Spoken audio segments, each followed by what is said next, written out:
Hello and welcome to another Microsoft Excel tutorial where we're going to show you how to use the minimum, maximum, and average formulas as well as filling right.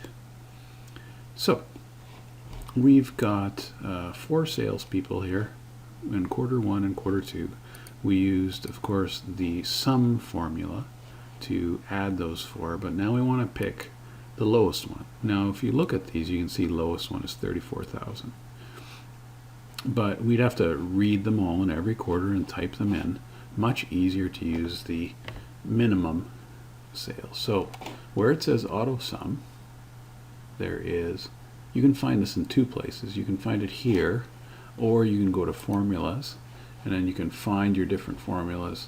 There's a ton of formulas in here, but min and max and average are quite common, so you can find them on the home. Hit the drop down arrow by auto sum, and the first one we're looking for is min. And then we're not going to take the minimum of the totals, we're just doing these 4. So drag over those 4 and hit enter. Then we're going to do the maximum. So I'll choose the max formula. And again, only the first 4. Then I'm going to hit enter. Then I'm going to do the average. And again, drag over the first 4. Enter. Now, you can highlight all 3 at once, and you can just drag that to the right, and it does the formulas for you right away.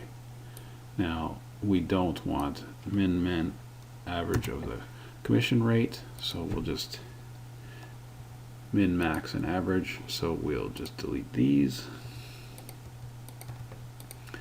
And there you have it. That's how you do the minimum formula, the maximum formula, which finds the highest number in the group, and the average, which averages them. Thanks for watching.